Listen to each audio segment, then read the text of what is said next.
Gošća specijalnog izdanja dijaloške emisije In medias res je Karen Armstrong, jedna od najrelevantnijih autorica u domeni religijskih studija, koja je nedavno u programu tradicionalne manifestacije Dani o Allahovom Poslaniku u Sarajevu održala nadahnuto predavanje o životu, dijelu i viziji poslanika Muhameda.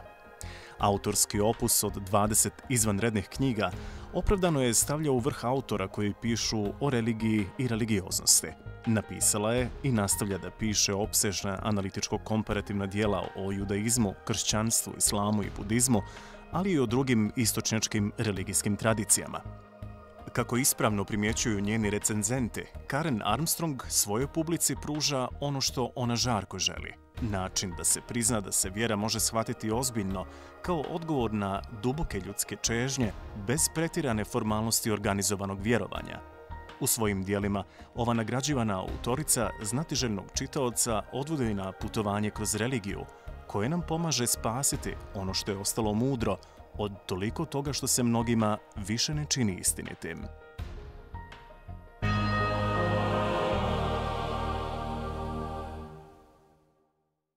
Karen Armstrong, it is a pleasure to welcome you in Religious Affairs program of television and radio of Bosnia and Herzegovina. Welcome. It's a great happiness to be here. Thank you. We have so much to cover, and I hope that this 50 minutes frame will do justice for such a, I would say, inspiring encounter which just commenced. Going through your biography, one could notice that you had quite an early on felt a calling to, let's say, exploring religions. Yes. Well, when I was 17 years old and left school, I became a nun. In a religious order in England, and you do a long apprenticeship for 3 years, and then I took temporary vows for 5 years. But after 7 years in the convent, I decided to leave. But I'd wanted to devote my entire life to religion, and that seemed the way to do it. And of course, I'd been brought up as a Catholic and by nuns, and that seemed to be the best way to get into heaven. I was very keen on getting into heaven. But I entered at a difficult time, because as I entered the convent in 1962... You were 19 back then? 17. 17. 17 years old, far too young, really, to make that kind of decision. The Second Vatican Council was meeting in Rome, and that would change the way religious orders were to behave in future, and the way to train young people. So I had the old system at its last gasp. And the old system which went right back to the Victorian period, was really trying to, when the order had been founded, was really trying to make us into Victorian young women, whereas we were young women of the 1960s. And things did, the Vatican Council was quite right, things did need reforming. But that reform didn't come until after I'd been through my training. But leaving the convent did not mean you would stop exploring your interest in religions further, because you have been firm in your decision to explore, first and foremost, monotheistic religions, starting with Islam. Well, no, not really. For the first 7 years, I wanted nothing more to do with religion. And I became a school teacher in English literature. I wanted to be a university professor teaching English literature, but I failed my PhD with horrible publicity. There was something wrong about the way it had been examined. But I'm very glad it did, because I've had a much more interesting and I think useful life. So I became a school teacher, failed at that because of ill health, and then went into television for a time. Oh, we were colleagues, so to speak. For a little while, yes. The Channel 4 was just starting off in England, and they wanted to have a completely different start to things and different people. So they thought it'd be fun to have an ex-nun doing a program about St. Paul, which they had already done.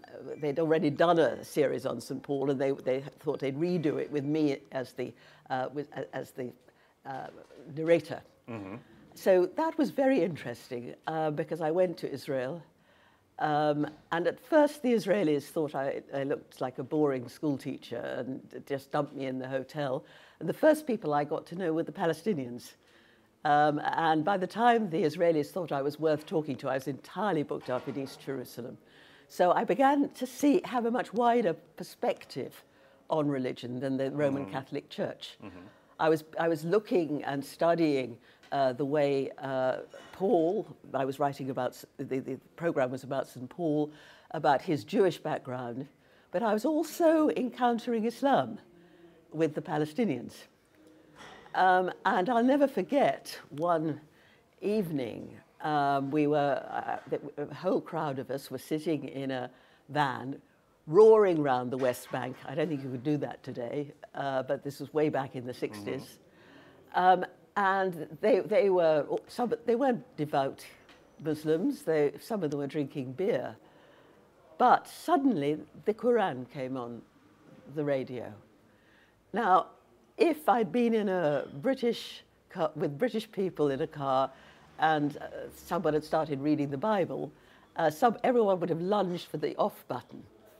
But these young men suddenly became absolutely quiet and reverent. And they were saying, "Oh, Karen, I wish you could hear this. It's so beautiful." Mm-hmm, and they were trying to explain, because the Quran, the language is very, very deep and has several meanings. And they were trying to explain it means this and that, but it also means that. And there were tears in their eyes. And I thought, I could see what an immense, for the first time, I saw Islam as something that really wasn't just a world religion, but something that really touches people's heart. We can't really get it when we read the Quran in translation, and it's not meant to be read. It's meant to be. The word Quran means recitation, and it's a great skill to recite the Quran. So that was the beginning of my beginning to sort of stretch out from what had been Roman Catholicism into the other world religions. But I was also dealing with the Israelis, who finally decided I was worth talking to. And we were talking about St. Paul, of course. And I was having to sort of see Paul's Jewish background too. So I was beginning to think way outside the Catholic religion that I've been brought up in. So both Israel and Palestine are significant part of your own evolution in this field. How does it feel, first and foremost, when you read the latest breaking news from the area? It's heartbreaking. That is heartbreaking, but it was difficult then, when I was there still, because the way the Palestinians were being treated then, that they were clearly living in much poorer circumstances than and the Israelis would often speak about them in a very derogative ways. And so there was I'm not surprised at what's been happening, because this anxiety, this sort of dissociation was very present way back, even in 1970. Realizing how much our monotheistic religions have in common is one of the platforms you build upon your seminal work, a book called A History of God. Would you say that today majority of people would put emphasis on differences, but not on what connects us or what makes us closer to each other? Well, I think we need both. We need both to see what we have in common, and also to see what the difference is. And the differences are important because they show us that religion, you cannot sum it up in a neat theory. Religion is to do with the heart, it's with individual experiences, and it changes over time, and it changes under circumstances as people respond to difficulties, and then alter things in order to, and reform things in order to speak directly to the circumstances involved.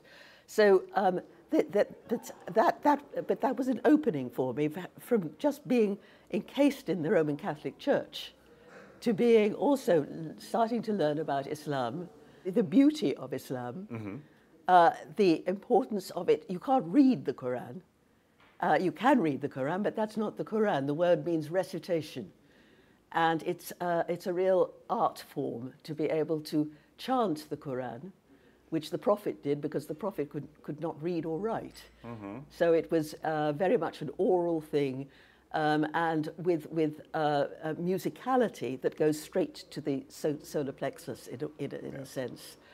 And then in Judaism, I was discovering, the rabbis and what they had to say, as well as looking at modern Zionism. So this was all very much a growing new learning concept, because up until then I thought I'd finished with religion. I'd wanted to be a university English professor. I didn't make it. And I thought I'd never going to have anything to do with religion ever again. But I seemed to be dragged back into it every time I tried to get away. It was a blessing in disguise. Yes.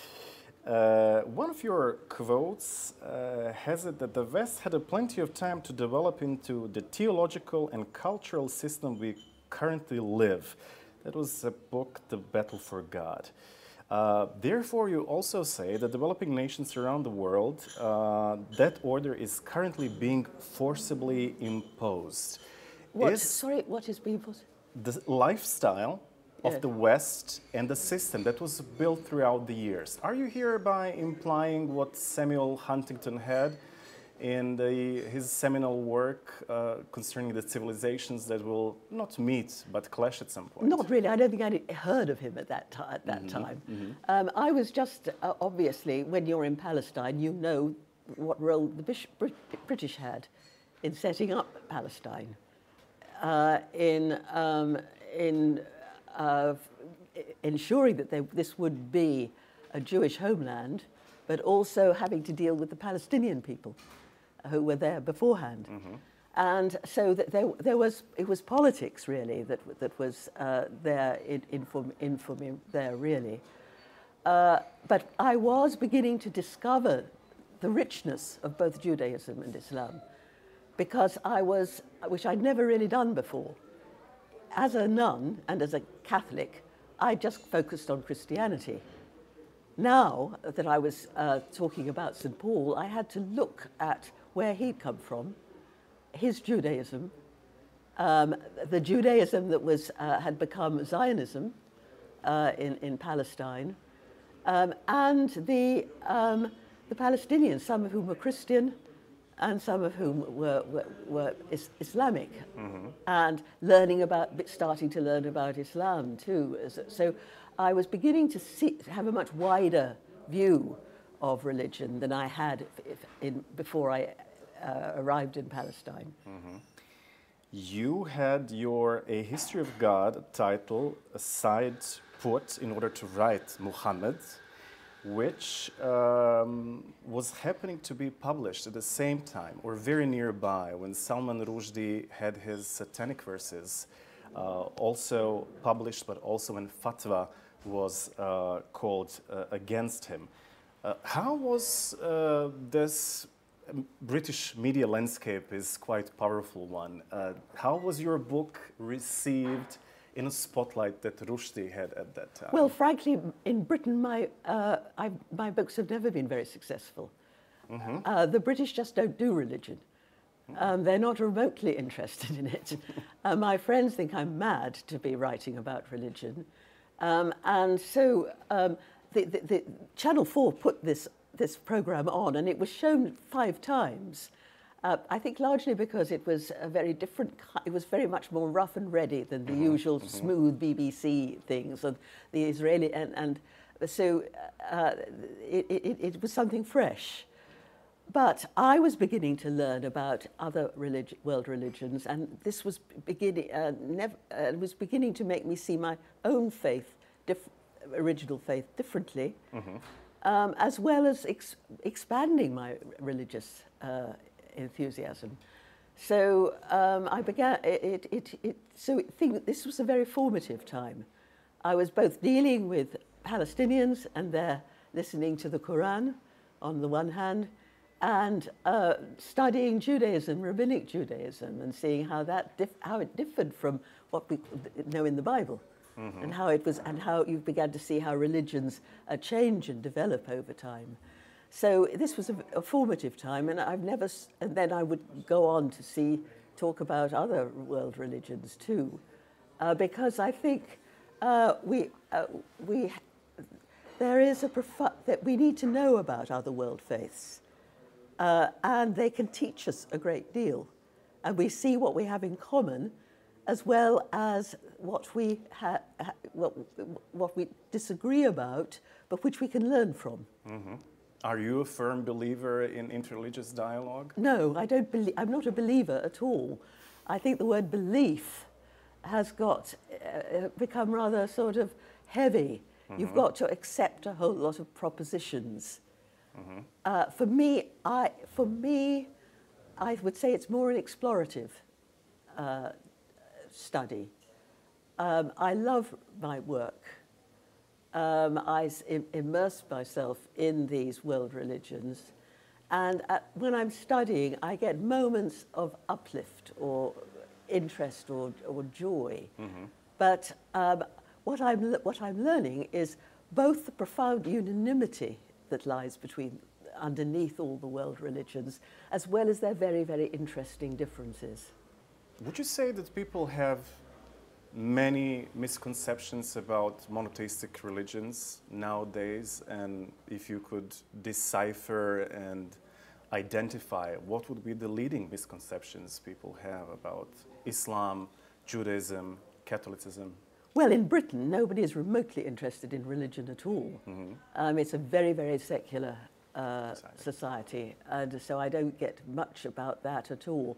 There's a certain hostility towards Islam, which, the Salman Rushdie crisis, that kind of thing has, and I have sort of taken that in charge. There's been a lot of very, very old, dating back to the time of the Crusades, where Christians in the Western Europe, developed a very antagonistic view of Islam, which was then a great world power. And when European Christians were in a struggling early position. So what I've learned is the profound unanimity that there is, the emphasis they all have in their different ways about the importance of compassion. Not about belief. Belief is something that we've become rather fixated on in the West. That you have to believe all these doctrines, and faith means accepting certain doctrines. But it's more a matter of living according to certain rules and insights, and therefore changing your mindset rather than accepting a lot of notional probabilities. Now you've mentioned a very interesting point that West has a certain misconceptions about other parts of the world. In this context of Islam, it could be East. But do you get in touch with people, your colleagues working in the East? How do they perceive misconceptions of West, and are they actually willing to not fight them, but try to point out about the platform they're actually not holding the ground in the very end of the day? Well, all religions believe that, because all religions are continually changing. That's important, yeah. They have to, otherwise they stagnate and become archaic. Religions have to take what the difficulties that arise, the tragedies that arise, the changes in population, in nature, in politics, and religion has to speak to those times. Otherwise, they become archaic and they don't work anymore. So what you're seeing, none of these religions stand still. If they do start standing still, they get left behind. Besides biography of Prophet Muhammad, you've decided to write a biography of Buddha as well. Yes. How does one start such an immense workload? Where is the beginning of every single biography? What's the starting point in exploration? First of all, to see what it is that is attracting you towards that person. And as I'm interested in the way religion operates, I'm interested in the way important individuals respond to religion, and to see it that way. Paul, for example, is really the founder of Christianity. He is operative 20 years after Jesus' death. Where before that, there was very little, there was no writing as far as we know, just talk about Jesus. And if you cast back your mind back for 20 years ago and see yourself, what was happening then? And how much has changed since that time? Yeah. And you will see that with Paul, he's taking Christianity into something new. He has some kind of vision. Don't think about the road to Damascus. That's a early second century story told by in the Acts of the Apostles, which is a very late development. But he says he's had a vision, a revelation, and probably a Jewish one, where a Jew at that time would put his head between his knees, breathe in a certain way, and then would imagine themselves going up to the throne of God. And what people think he may have seen was when he reached the throne of God. Beside the throne of God, we think he saw Jesus, the crucified Jesus, absolutely torn apart, bleeding, devastating, crown of thorns, a disgraced man. But that God, in Paul's eye, had raised that person up, that person who had been completely despised and rejected and seen as a common criminal, and had raised him to the right hand of God himself. And so that Paul said God has brought an entirely different view to the world. What we think of as holy, he's seeing his opening out but wider, and taking Paul's vision is to take this religion to the Gentile world, which was a huge step forward. Paul had been an ardent Jew. Jesus, as far as we know, is an ardent Jew. Little to do with Gentiles like myself, but that's what Paul decided to do. And he had an awful trouble with the disciples of Jesus. If you read in some of the Acts of the Apostles and in his epistles, who didn't want him to do this. They're still going on with this is a Jewish faith. And Paul is saying, no, now we must take it into the Gentile world. And eventually he has a row with Peter and James, the brother of Jesus. And he leaves Palestine, he leaves and he goes into the Gentile world to bring, and that's how you have Gentile Christianity. So he is really, as we'd see it, the founder of Christianity, because he said that Jesus has changed everything. God, in raising a crucified criminal, to his right hand, has shown us that he has different values from the rest of us. What we regard as sacred and holy, he says that's all right, but he also regards the people who are disgraced and ill-treated as being equally important.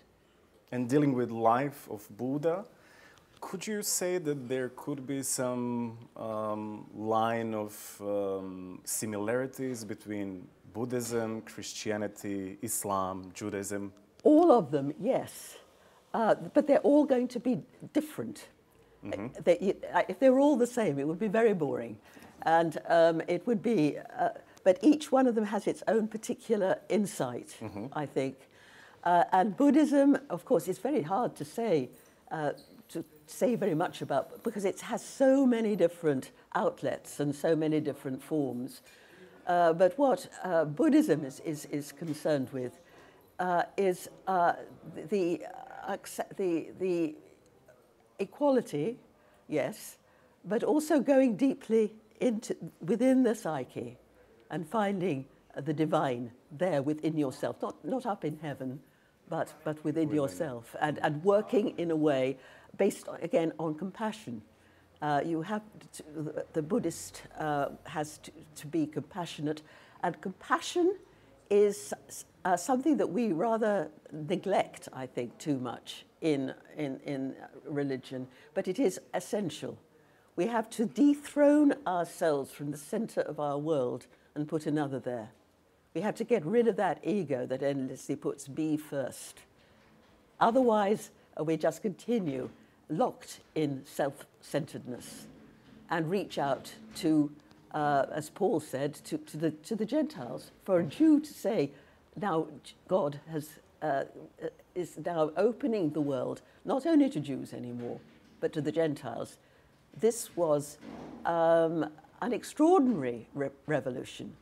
And it was Paul who actually prevailed, because Christianity has become a Gentile religion, thanks to Paul. Whereas the Christianity that was developing with the disciples was still very much embroiled in staying in Judaism. So Paul was really, I think, the founder of Christianity in a strange kind of way, taking us into a different route. And I think all the great world religions, with the great people who, like the Buddha, and they bring something new. They bring something new in our behavior and give us a new insight into what we mean by the divine or the sacred. You refer to compassion as a golden rule, not only for religious people, but it should be a golden rule for humanity as such. Why do you see it being so much neglected in everyday life? People don't want to be compassionate. They rather, because it means that you have continually to dethrone yourself from the center of your world and put another there instead. So ego comes in. And it has to be extended not just to people you like or whom you approve of or who are congenial to you, but to everybody. People whom you may think are beneath you or boring, or that you have to see that absolute, and that what Paul is saying is that the people you think of as very lowly are actually perhaps the highest of all. That we can't look at people in the same way again. He's very much in favor of equality. In Christ, he said, he only wrote, it's important to remember, Paul wrote only 7 of those letters that are in the New Testament. The others, all the rest of them were written in the early 2nd century.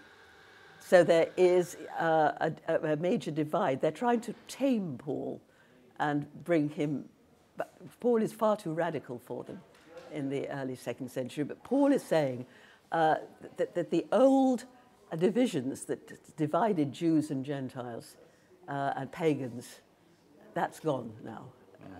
That God has now, Jesus has made things open for everybody. We were discussing moments ago the ways West perceives East, East perceives West, and in the context of Islam, this is not your first time in Bosnia and Herzegovina, but could the way Islam is being accepted and practiced in this country for centuries serve as, well, role model could be a strong word, but platform to get closer in perception of what Islam is in its essence, in this halfway between the East and West where Bosnia finds itself geographically? Well, yes, but I don't think we need to do it in such a small way as that. Mm-hmm. I think we've got to start seeing the world religions as each one of them has its own particular genius. All are striving towards the same ideal of transcendence, mm-hmm. and all insist in some way on the nature of equality and what one might call the emptying of self, the emptying of the ego. That's essential to all world religions. Buddhism, for example, mm-hmm. Yoga, it's all about getting rid of that me selfishness that lies at the heart of our being. And Jesus ends up on a cross, and Paul tells us that shows that people who are utterly despised are actually perhaps the highest and most noblest of all. Mm-hmm. So that I think that what we're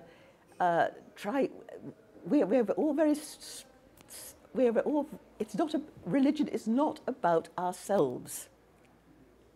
It's about losing the self. Mm. It's about going beyond the self to a transcendence that makes you wider and broader in your outlook and broader and kinder in your view of all others.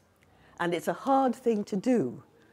Paul, who is doing this bringing Gentiles into Judaism. And he tries to do that.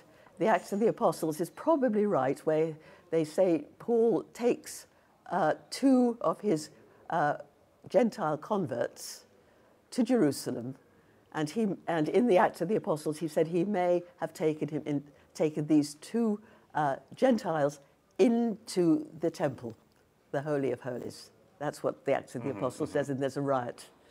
Because Paul is saying now, all those barriers that we put up between one another and saying that Gentiles aren't allowed in the temple, all that's got to go. He was a bit ahead of his time. But it's very easy for us in our religious life to sort of think that our way of dealing with life or the divine is the best. Whereas each one has its own extraordinary genius. I think the world, one of the great things in our present time is that we have the ability to see what Buddhism really means, for example, what Hinduism really means. And we see that there's not such a vast similarity, dissimilarity as we thought. And that we necessarily haven't got the one true faith. We're all striving towards much the same idea, which insists on the importance of compassion, which means that you have not just being nice to people, but you have to dethrone yourself from the center of your world and put another there. And not do it just when you feel like it, but all day and every day. And in this way, you get beyond that selfishness and that puts me first, and breaks, and that brings us into the transcendence that we call the divine. But they're all saying that one way or another. Yoga was originally designed precisely for that. It was, yes, it was not intended as a sort of aerobic exercise, but it was a way of a really tough way of getting down to that ego that cries out, me first. It's deeply in us, But the religions tell us we have to put that to one side. Taking that into account, do you see in the near future, in the years ahead, religious studies will be a prosperous field to be in? Well, it depends where you are. Britain, not. Sorry? In Britain, not. Absolutely not at all. It's the worst market for my books. None of my friends read my books. They all groan and say, for goodness sake, Karen, when are you going to write something interesting for a change? So I'm quite used to that. But then you see, you just have to take that as it is. But other religion, other people, the Americans are very good about accepting this, and they're willing to know. Some are, some aren't. Some are definitely not. Some of the sort of born again people who are passionately Protestant would not have anything to do with it. But it's it doesn't really matter, I don't think, what we believe. It's how we behave. How it's about getting rid of ego. That's what yoga is about. It's about taking away that me first drive that we all have. Jesus dies on a cross, ruined, in pain, disgraced. And the Christians say God raised him to the highest place in heaven to show that what looks like utter failure and disgrace on earth is actually different. God has different values. Fighting ego is very much present as a core in mystical teachings of Kabbalah, Sufism. Did you have some time to explore the mystical teachings of monotheism? I've certainly looked at them and studied them. Certainly I have. But I am not a mystic. I can't do that kind of thing. I'm hopeless at praying. But my own study, it's study that is my prayer in life. You read, and sometimes you will get a moment of uplift. You think, oh, that's it. Now I see. That's it. And that's quite a common way. It used to be called Lectio Divina, divine study, whereby you suddenly see things in a different way, and that the texts speak to you. So that's, I was never, as a nun, I could never keep my mind on my meditation. I was absolutely hopeless at it. We all had to prepare our meditation the night before, prepare it and make little notes as to what, and as soon as I got down to kneel every morning at 6 o'clock in the morning with the others in meditation, my mind went everywhere. I could not do it. I could not do this meditation. Whereas I can sit at my desk all day long in my study, and perhaps some days I will get a moment of, now I see it. And that's my kind of prayer, Lectio Divina, divine study, divine reading. And now your focus is also addressing the environment and the many, I would say, burning hot topics that we have when it comes to environment at large and climate change. Did we lose our compassion towards the only planet we have? Yes, we have. I mean, it's very, very worrying, I think. My latest book was called Sacred Nature, and it was, they said, do a short one. So it was a sort of what we could do day by day to change the way we think about nature. What would be the first step? Well, first of all, learning to just look at nature. Take it for granted. Listen to the birds and look at the clouds and listen to the wind. Yes. And we see here we are in the middle of cities. We hear the sounds. We hear the sounds. We hear the cars, the aeroplanes, and it's quite hard for us to get back into nature. And we're not used either to sitting down quietly and emptying our minds. And the Chinese have a thing that they call quiet sitting, where and I think that I'm going to try and do that a bit more, where you just sit in the garden, say, or and just watch and listen. Just empty your mind of all the things that are troubling you, or that are your job or family problems. Just look at the insects crawling around that you wouldn't have noticed before, the way the birds behave, the way how the clouds change. Listen to the different sounds and chirps, and just become aware of the liveliness of nature all around you. It's quite hard to do in our day and age, where we don't like to have just sit down, and we're often far from nature. And also to realize our utter dependence upon it. That we treat it so cavalierly with our aeroplanes and our petrol, our cars, choking the atmosphere,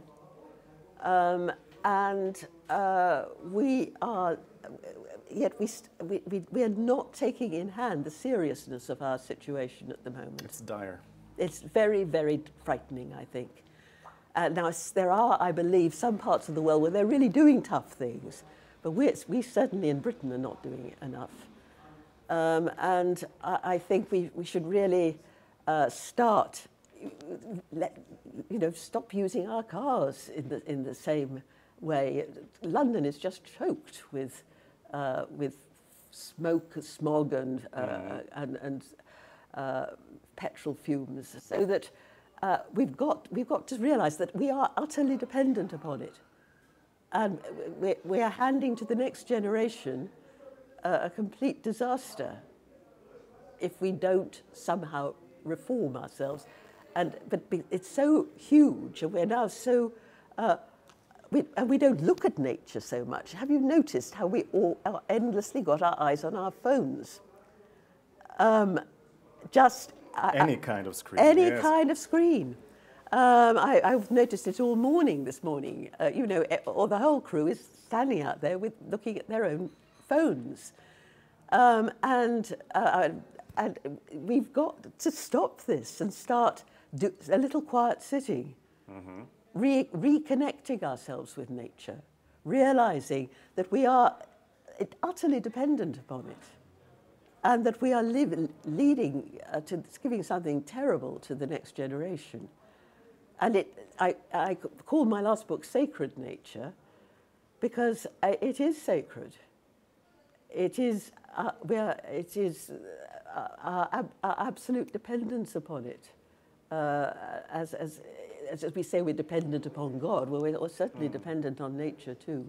We should treat nature as a sacred, not as a profane Definitely, thing. and not just as some kind of utilitarian thing that we can make use of, and notice it for a change, instead of looking at our own phones and problems. And so we seem to be in a sense of retreat from the world. In the age of omnipresent inequality, you have decided to write your next book dedicated to equality. Yes. It's a brave movement. Yes. Well, after all, this is what the religions are basically about very often. They are. Christianity was definitely about that.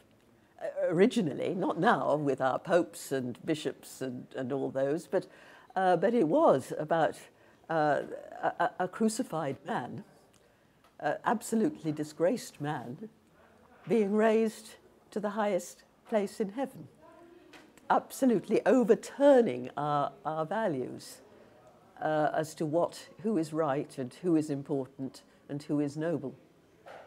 And that's certainly very, very true in Islam too. Of course, you don't necessarily see that when you see all these rich Muslims in charge of petrol and oil and all the rest of it. But it is about equality, and it is about very strongly about nature. And we've sort of faded that out of ourselves, and we're retreating from nature into our phones. I wish us not to conclude this encounter without you possibly giving a word of advice to all students, possibly future scholars in religious and interreligious studies. What should they be focusing especially on? First of all, I think on compassion. All the world religions, in their different way, insist on the importance of compassion rather than believing things. All of them tell us we've got to put ourselves to one side and value other people. Now, that's difficult for us, especially as we seem to, if we're retreating into anything, we're retreating into our phones. We have to learn day by day, hour by hour, to just put ourselves quietly to one side and focus on other people, and keep a look out for the pain of the world. There's so much pain, even in our wealthy cities. There are people in London, in my nice part of London, still sleeping rough on the streets. This should fill us with distress and compassion. We look at the huge inequity in our world generally, and our carelessness towards the environment. The way we're still jumping into our cars and jumping into aeroplanes. I'll be getting on another aeroplane in a couple of days to fly home. We've got to stop this. And we've got to take this seriously. And for the next generation, I probably won't live to see the horrors that are coming. But you will, you may, and your children will too. And I think we've just got to stop thinking about our comfort, our mastery of the world, our mastery of science, our mastery of technology, and realize that all the time we're doing this, we're also in a destructive mode of leaving something of huge distress to the next generation. All societies have things to worry about. Inequity has always been one of them. And inequity is certainly, I don't know about your society, but it's certainly still a problem for us in the UK. But also the environment, we've got to take that equally seriously and learn to see it as sacred, because we absolutely rely on it for literally every breath that we take. Leaving our comfort zones will save you in the end of our days. Karen Armstrong, it was a true pleasure to have you in our program. It's been delightful talking to you. Thank you. All the best. Thank you.